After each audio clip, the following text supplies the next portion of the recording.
Before he became the Philippines' most controversial president, there was a city on the brink of collapse. Davao City, the largest urban center in Mindanao, was labeled the murder capital of the Philippines, with over 1,000 violent deaths recorded each year. Kidnapping for ransom had become so common that local businesses posted warning signs at their entrances, and parents kept their children home from school on days when threats were high. Today, it's a different story entirely. Davao is consistently ranked among Asia's safest urban centers, drawing tourists, investors, and families who feel secure walking its streets at all hours. This is how Rodrigo Duterte did it, the untold story behind one of the most remarkable urban transformations in modern Philippine history. To understand how far Davao has come, you have to picture what life was like in the late 1980s to early 1990s. The city was reeling from the aftermath of decades of political instability and economic neglect. Armed groups operated freely in some districts, using violence to control territory and extort money from local merchants. Drug syndicates had turned entire neighborhoods into open-air markets for illegal substances, and addiction rates were soaring among young people. Street gangs clashed regularly over turf, leaving bystanders caught in the crossfire. Official records show that in 1991 alone, there were 1,475 recorded homicides. That's nearly 4 people killed every single day. Even more troubling was the sense of hopelessness that had settled over the city. Many residents believed crime was so deeply rooted that nothing could change their circumstances. Businesses closed their doors one by one, moving operations to safer parts of the country. Property values plummeted, and those who could afford to leave had already done so.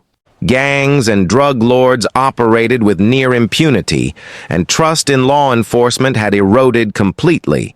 Many residents suspected that some officers were working with the very criminals they were supposed to stop.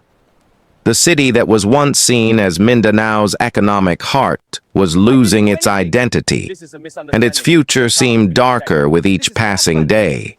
When Rodrigo Duterte took office as mayor in 1988, he stepped into a role that many politicians had avoided. He didn't offer flowery promises or elaborate plans. Instead, he made one commitment above all others: to restore peace and order at any cost.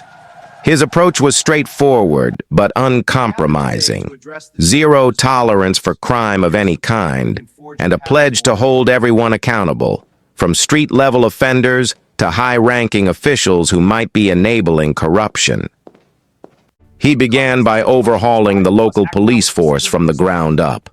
He conducted surprise inspections of police stations, reviewing records and questioning officers about their work. Those found to be involved in corruption or who had failed to act on crime reports were fired immediately. No exceptions made for seniority or connections. He increased funding for equipment and training, ensuring that officers had the resources they needed to do their jobs effectively. Then he launched round-the-clock patrols in the city's worst-hit areas, placing uniformed officers on every major street corner and deploying plainclothes units to infiltrate criminal networks. But Duterte recognized that police work alone wouldn't be enough to fix the problem. He introduced community-based programs designed to turn residents from victims into active partners in keeping their city safe. Local volunteers were trained in basic security procedures, emergency response, and conflict resolution. Neighborhood watch groups were established in every district, with members encouraged to report suspicious activity and work together to maintain order in their communities. He also initiated regular meetings between police leaders and residents, creating a space where people could voice their concerns and hold authorities accountable for their actions. Three core strategies emerged as the foundation of Davao's turnaround. First was strict law enforcement that left no room for leniency. Duterte enforced tough regulations that addressed both serious crimes and smaller offenses he believed contributed to a culture of disorder.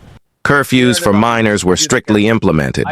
Anyone under 18 found on the streets without a parent or legitimate reason after 10 p.m. was taken into custody, and their guardians were fined. Public drinking and loitering were banned in most public spaces, with violators facing fines or short-term detention. Drug dens were targeted aggressively, raids were conducted regularly, and those found operating or using illegal substances were prosecuted to the full extent of the law. The message was clear: there would be no safe haven for criminals in Davao. The second strategy was building genuine partnerships between the community and law enforcement. Duterte established Task Force Davao, a specialized unit that combined police officers, military personnel, and civilian volunteers to address threats ranging from terrorism to organized crime. The task force worked closely with local leaders, religious groups, and business owners to identify emerging problems. Neighborhood watch groups became a familiar sight across the city, with members wearing identifiable vests and working in coordination with police to monitor activity and prevent crime before it could happen. This collaborative approach helped rebuild trust between residents and authorities. People began to see the police as allies rather than adversaries. The third pillar of Duterte's plan focused on addressing the root causes of lawlessness by strengthening the city's economy. As crime rates began to fall, he actively courted investors, offering incentives for businesses to set up operations in Davao. New infrastructure projects were launched. Roads were paved, bridges were built, and public spaces were renovated to make the city more attractive and functional.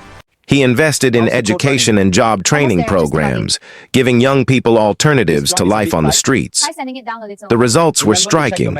Homicides dropped by 75% by 1994, and within a decade, tourism had risen by 300%. Businesses began returning to the city, creating jobs and boosting local incomes. Property values rebounded, and new residential and commercial developments transformed Davao's skyline. By the 2000s, Davao was almost unrecognizable to those who had known it in darker times. The city earned international recognition for its progress, including being named one of the world's most livable cities by the Asian Development Bank in 2015. It became a model for other urban centers grappling with crime and disorder, with officials from across the Philippines and beyond visiting to study its methods. Today, residents speak proudly of their city. They talk about walking alone at 2 a.m. to grab a meal at a night market, letting their children ride bicycles in the park without worry, and feeling confident that their homes and businesses are safe. For many longtime residents, the change is personal. They remember when leaving their houses meant taking serious precautions, and they credit Duterte with giving them back the sense of security that every community deserves. Of course, this transformation did not come without controversy, and the legacy of Duterte's time as mayor remains a subject of intense debate. Critics argue that some of the methods used to curb crime raised serious human rights concerns. There were reports of extrajudicial killings, forced evictions, and heavy-handed tactics that left some communities feeling targeted. These concerns would follow Duterte when he was elected president in 2016, as his national anti-drug campaign drew international scrutiny and criticism from human rights organizations. For those who oppose his approach, the question remains whether the gains in security were worth the potential costs to civil liberties and the rule of law. But for many in Davao, the perspective is different. They live through the chaos that preceded his leadership, and they see the peace and prosperity they enjoy today as tangible proof that his methods worked for their city.